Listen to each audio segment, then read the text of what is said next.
tulog. Oo, dito na talaga kami. Tingin ko ang ganda ng ng NXP ngayon. Parang sobrang relax. Saka may nabago dito compare sa regular season, Kuya Batters. Alam mo kung ano? Mas dikit-dikit na sila ngayon. Kasi di ba kung dati parang spread out yung NXP Puro recliner. Oo, ngayon talagang Tight-knit. Yes, parang masasabi natin synchronize. Saka kumbaga communication-wise, mas maganda. Pero dito, yung bren, nag-iba lang sila ng pwesto ng camera. Kumbaga, meron silang frontal view at meron silang pangtaas na view. Totoo. Ay, Diba? gusto ko yung mga camera angles talaga yan ng Bren Esports ha. Pero siguro balikan natin ng konti yung kanina doon sa may panel. Yung mga sinabi, alam naman natin na may maraming mga online banters na mga nasabi in between the teams. Pero Bren Esports, they actually claim na kaya nilang i-3-0 tong series na to. What do you think about that, Butters? For Bren, yung stats nila says yes. Nakikita natin yung performance nila all throughout.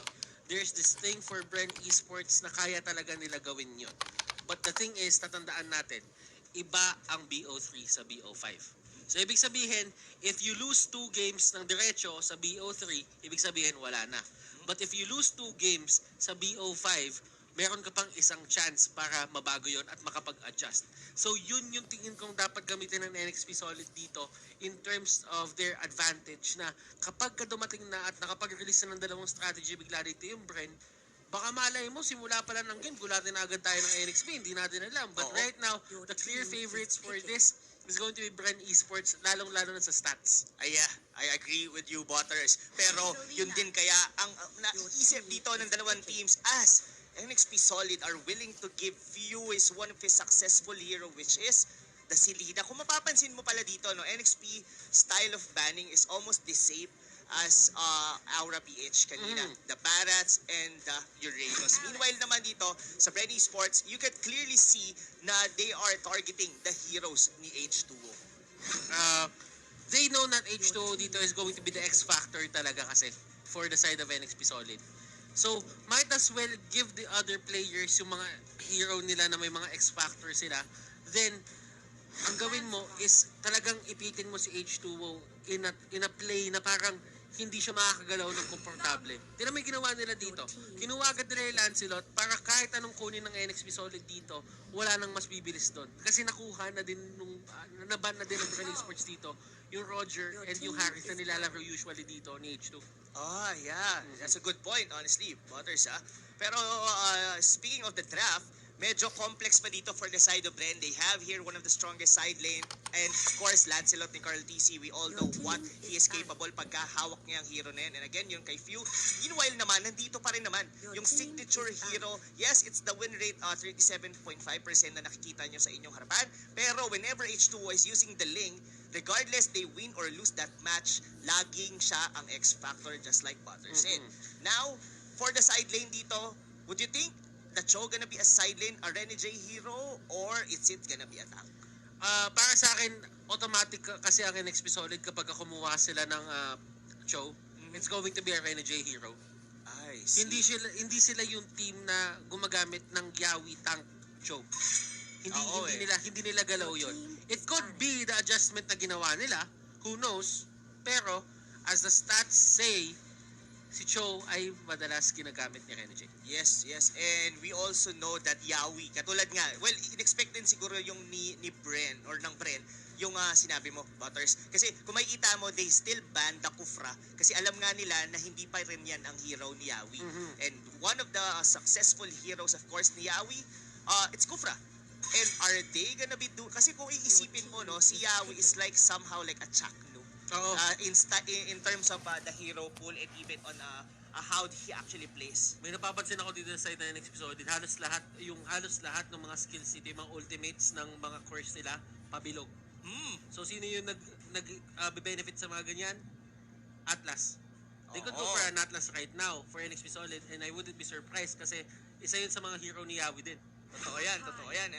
And they would go for an Akai, wow!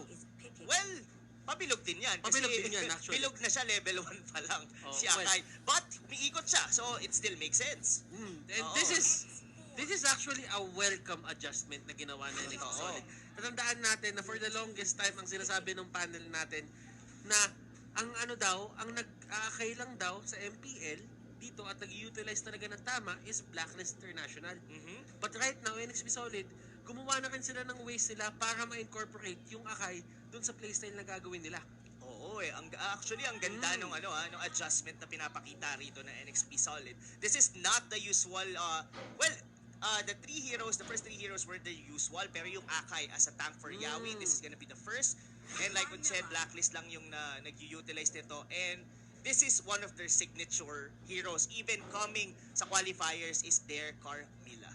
Okay, so it's going to be a Chester, Akai, Yawi, Carmilla. And things are looking very basic and traditional for these two teams. Hindi sila lumalabas sa comfort zone nila. Ito yung mga heroes na nakita natin na pinik nila doon sa regular season and hindi sila lalayo basta-basta doon. Ano ang napapansin natin sa BangBang Esports dito? Napakahirap mag-push laban sa kanila. Just because they have the Lancelot and they have the X-Borg. And yung X-Borg ngayon naman, hindi naman talaga siya yung totally sobrang lakas na hero in terms of laning. But in terms of pushing and in terms of clearing the waves, isang last insanity lang kasi yung kailangan nila dito. And kung papansin naman dito yung lineup ng side ng NXP, the thing is, they don't have that fast wave clear na tinatawag natin. Wala talaga sila yung tipong sobrang spammable na spell dito. Aside from MB, kapag nakuha niya na yung Blood Oath pagdating ng level 4. Totoo yun. And one thing din naman for the side of Bren, this is almost the same na ginawa ng Onyx. Definitely that Selena and that Johed for sure guguluhin dito si H2O sa kanyang buff. And in terms of wave clear dito, I'm actually going to think that siguro nakuha ng Bren Esports yung tamang timpla niya, while for si NXP, I think medyo kailangan niya mag-adjust accordingly sa binibigay na pressure ni Bren Esports. Yes. Tingnan natin kung paano magpa-pan out tong game na to. Yun ang tanong kung paano nga talaga dito magpa-pan out. Ito na, mga kaibigan, bakbakan na Bren Esports versus NXP Solid game number 1. And as you can see, H2O dito, medyo talaga nag-iingat lang siya. Ito yung sinasabi natin kumbaga, yung Thorn Rose kasi triangle siya, so madaming matatamaan and you can divide the damage. Pero tignan mo yung ginagawa ni Lasty dito. Wow! Ine-ejector lang niya yung cannon. Because he knows na kapag ginawa niya yun, madedelay pa ng onti si H2. At pag na-delay si H2, pwede pa sila mag-invade. Yes, good point yun. Actually, yun din yung naisip ko nung, sabi ko, in-ejector niya yung siege minion, tapos nung dilipat yung camera doon sa may purple buff, makukuha na nila. If napatay kagad yun H2O, he could just flinch papunta doon and probably retreat at baka nanakaw pa nga niya. Pero hindi yun nangyari because in-anticipate na nga yun ng Bren. Tsaka ano din maganda din yung ginawa ng NXP doon. Binato na nila agad si Chester doon. Pinabawasan na nila, kaya hindi na rin natagalan. So yung delay na ginawa, na nasagutan din agad. Oo, nasagutan din agad. Pero ang sagot dito ng Bren, tayo ang mag-invade. Nakuha pa rin naman dito ng H2O yung kanyang purple buff. May bawi nga kaya ba dito ang NXP dahil mainit ang Bren. Flicker out si Few. Ito na, mga kaibigan, ang unang nawala. That's gonna be Chester. Hindi pa sila humihinto. H2O, level 4 na siya dito. Pero nagamit ng Tempest of Fate. Paalis, patakas, and that's it. First blood for Bren Esports. At bago ang lahat, from October 27 to November 13, log in the game and participate in the Tricksters Village event and get Halloween candies for Treasure Spin. Each spin will cost 4 Halloween candies and you can get up to 7 each day from completing the task. Makakakuha ka ng Terisla Special Skin Hammer Giant guaranteed pagkatapos ng 10 spin and you don't want to miss that Okay. one. So napapansin mo dito kapag ginagawa ng NXP Solid ng adjustment, yung mga other lanes para makuha agad ni H2O ng mabilis, yung mga crab coin, yung mga buff, sinisimulan na nila agad. Para pagdating ni H2 doon, onti na lang yung gagawin niya. And they know na merong upper hand talaga kasi dito in terms of clearing ang BangBang Esports. Kasi mabilis talaga ang lance So what you do is, para ma-lessen yung time na tinitake nila na mag-take ng mga monsters, bawasan mo na agad.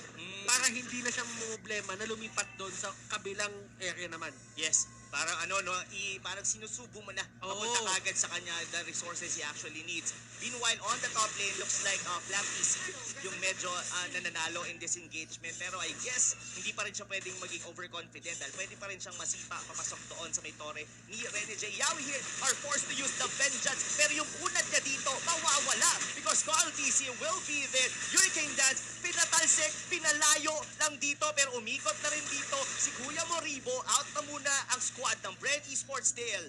Nawala na naman ng isang miyembro ang NXP Solid. Malinis yung mga plays na nagagawa dito ng Bren Esports. Napipili na yung laban nila and nahuhuli nila yung NXP Solid sa mga area na hindi sila dapat nandun. Nakita mo yung Carmela, masyadong malalim yon and ang ginawa agad ng Bren Esports, parusahan natin. NXP Solid, they should stay away from those kinds of positioning kasi talagang hindi magdadalawang isip ang Bren Esports na bigyan ng punishment yung mga ganong kaliliit na bagay. Totoo yun. And look at the trap state na piniplace dito ni Few. He actually knows how NXP Solid is doing on the bottom lane. So, kumbaga, dito yung top lane nila, si Flat PC ay alam niya na 1v1 lang sila doon ng show.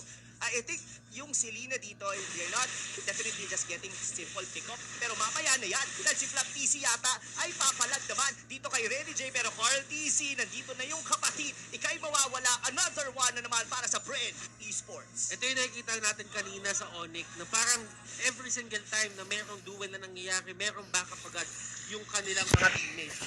Papansin mo dito, Bren Esports, they're sticking to that playstyle as well. Lusty, nahuli. Tingnan natin kung ito na nga ba yung first kill ng NXT Solid. Pero, he tries to go for H2O. Totoo, dahil binato niya papaloob. So na-force ngayon yung Tempest of Blade. Pero sabi ni Captain Chester, ididikit muna kita sa pader. Pero sir, makunat ka ba? Yawi, vengeance, ginamit na naman. Pero si Carl TC, galit pa rin naman. Eto, pasok sila dito. Yung Torre baka mawala.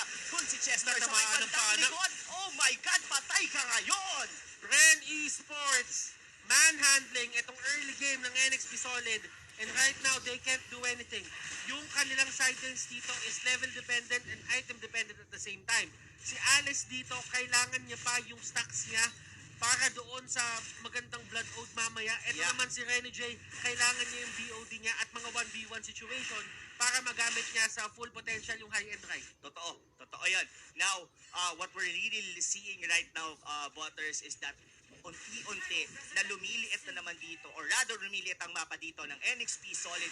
Yawi here already half on HP. May sipa doon si Renny J. Pero that's Flat PC. Makunat yun. Ikaw patuloy ang nawala. Habol dito ang mga miyembro ng Bren. Yawi na naman. Pinaikot doon pero out pa din. Mukhang makukuha ng Bren. Tinamaan.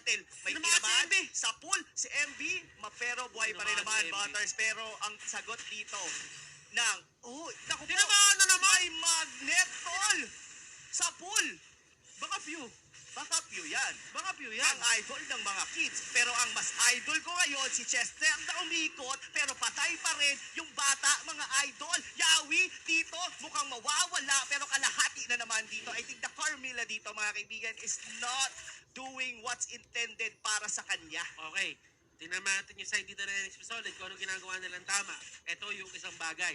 H2O dito, kahit sobrang nagkakaroon na ng problema doon sa rotation nila and the jungle control, map control na meron sila, nag-split push pa rin siya. Yes. And usually, kapag ka medyo behind kayo in terms of getting the gold and getting the kills, yan yung usual ginagawa ng lane. Naghahanap siya ng lane na pwede siya mag-push at magpapadala siya ng isang tao galing dun sa kalaban or kung hindi man siya pansinin, kukuha siya ng isang turret o dalawang turret. Totoo yan. So, that's the thing about NXP Solid.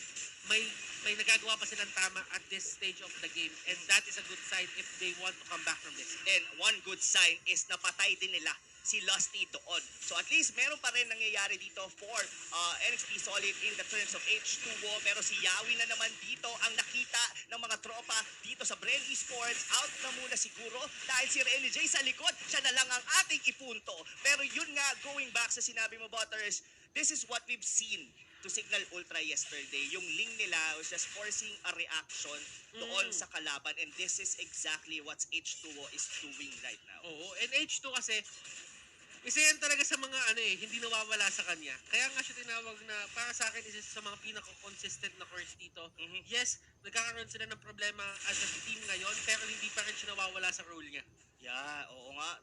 Well, yeah, I agree with you. Sobrang consistent pa rin dito talaga. H2O, he knows that they're not gonna be winning at least for this time sa mga team fight. Then might as well go for the side lane, try to split push, then just drag out the game. Bren Esport already had the early to mid game. Let's just try to make an outplay on the late game. Pero kasi, eto din, ginagawa ni H2O talaga yung role niya. So, ibig sabihin, for NXP Solid, kailangan na lang nila hanapin dito yung gagawin ng apat. Kasi ngayon, Bren Esports hindi magpapatinag sa pressure to eh. Alam ng Bren Esports na sila yung lamang ngayon and they know this all too well kasi nga sanay na sanay sila sa pwesto na lamang sila kasi nga halos hindi nagpapatalo to yung mga to eh. Oo. Nabulol ako doon. Yes, Papatalo. Nagpapatalo. Ang hirap sabihin mo. Nagpapatalo. Pero mukhang matatalo yata doon ng NXP dahil nawala doon si Chester. Look at Losty, naghahanap dito ng mababato. Pero flicker out na si MB, hindi niya nahihintayin pa ang ejector dito ni Losty.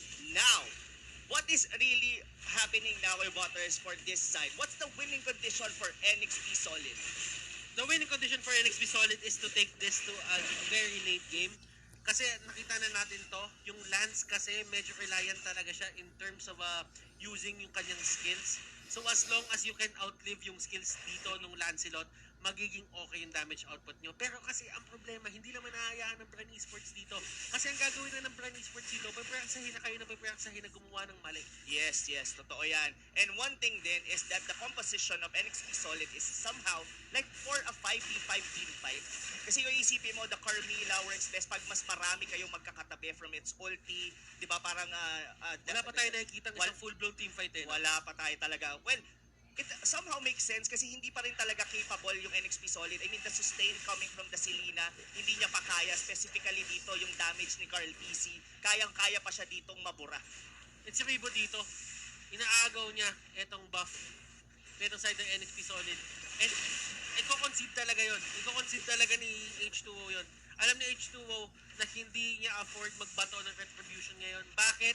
Hindi aabot sa cooldown ng Lord. Kapag nakita ginamit yung retribution, automatic maglo-Lord yung Bren Esports. Yes, maglo-Lord talaga. Pero sabi dito ng Bren, hindi na yata namin kailangan umikot dun si Chester pero parang walang naipit doon. Yawi na naman yung naiwan sa may bandang gitna. Saan ka pupunta? Habol sila rito. Mukhang ito na NXP Solid ang bawi ng api. Ilista mo na kaya. Pero out na muna. Huwag masyadong mainit mga tol. Kaya nating i-hold. Nawala lang doon si Yawi. Pero kaya pa rin naman na magdepensa ng NXP Solid. There was one crucial mistake na nagawa doon yung NXP Solid.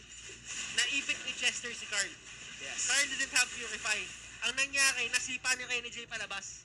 Ay, that is something to see talaga. Well, he didn't mean to do it. I guess he wants to do is isipa pa lalo pa loob kasi para hindi makapag-puncture and phantom execution out. Pero that doesn't happen. If that actually happened, NXP Solid could just come back from that position. And if they got that malaking goal, ang makukuha nila dun. Just because hindi pa na-take down dito si Card Z. Well, for NXP Solid, nakakita na sila ng way para kontrolin yung Lance. Nagawa lang ni Chester, na ipit na niya. Kailangan na lang nila gawin ulit. Pero saan? Dito ba sa Lord Pit? Kasi itong Lord Pit na to, medyo open to Oo. And it's one of the places na, as an Akai, hindi siya narrow enough para talagang mamando mo yung buong battlefield. Yes, medyo mahirap din mag-pin talaga. They actually tried that kanina na pagtalon ni Chester. Medyo nabugaw lang yung buong Bren Esports and mahirap talaga mag-pin down. And wow, that was a solo. Rather, probably tinamaan doon ng pana ni Few. And that's not good news para sa NXP Solid. That is H2O. Their main damage dito. Renny J din, mukhang mawawala. Oh my God! Chester pa ang nadamay doon, mga tol. Yawi here on the defensive. Pasok dito. Ngayon, 5 miyembro ng Bren Esports sa loob ng base ng NXP Solid. Unti-unti na para bang nag-audition ng papunta ng PBB. NXP Solid, isa-isang nawawala. Pero ngayon, kaya pa bang dumipensa nila dito, Butter? Sila last dito, talagang gumagawa na sila ng mga play. Mag-hurricane dance, ang igagawa ay ejector. Literal na hindi nila binibigyan ng panahon huminga o pahingahin yung laro na ginagawa nila ng NXP Solid. And Bren Esports knows na kapag dumating sa late game, magkakaroon din sila ng problema kay Renny J, magkakaroon din sila problema kay Alice. So might as well end this right now. They're playing it right. H2O dito, as much as he wants to do something, medyo magiging mahirap talaga in terms of Lancelot yung kalaban niya. Yes, mahirap nga. Pero nakapitas. Dito naman ang NXP Solid. Gawin mo ng dalawa, hindi pala. Dahil yung Akay yung nawala. Bumalik yung Firaga armor dito ni Ribo. Na-pop yung immortality pero buhay pa siya dito. Habol na doon. Renny J bumabalik. Naku po, Carl TC mauhuli na nga Go. kaya. Double kill dito. Si Renny J.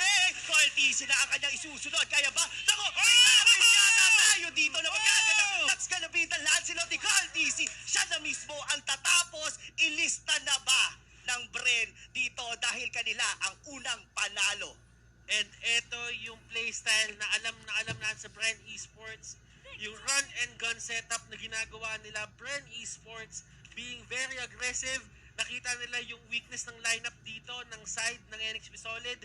Pinarusahan nila as much as possible. Hindi nila binigyan ng way or ng oras para mag-scale kahit papano at makuha yung levels at gold nila. Hindi nila nakuha yung core items nila ng mabilis. Yeah. And pinarusahan na lang nila yung NXP from there on out. NXP, they had a good defense doon, pero the thing is, hindi talaga kasi angkop yung XP nila doon sa items nila. Totoo yan. And the draft nga, yun ang sinabi natin that for NXP Solid, rather winning. Nakita naman natin na nakakabawi na sila pero the early snowball talaga ng Bren Esports, the item that they had, the lead that they got, nagamit nila ng tama at the damage, Carl TC getting a savage on a Lancelot is really something. I thought Renny J could be able to pull it off. Halos si Carl na lang yung natira doon. Pero grabe. Wow, that was an amazing match. Pero what's more amazing mga kaibigan is yung mga insight dito ng ating solo analyst, Rockhart. Ano meron dyan?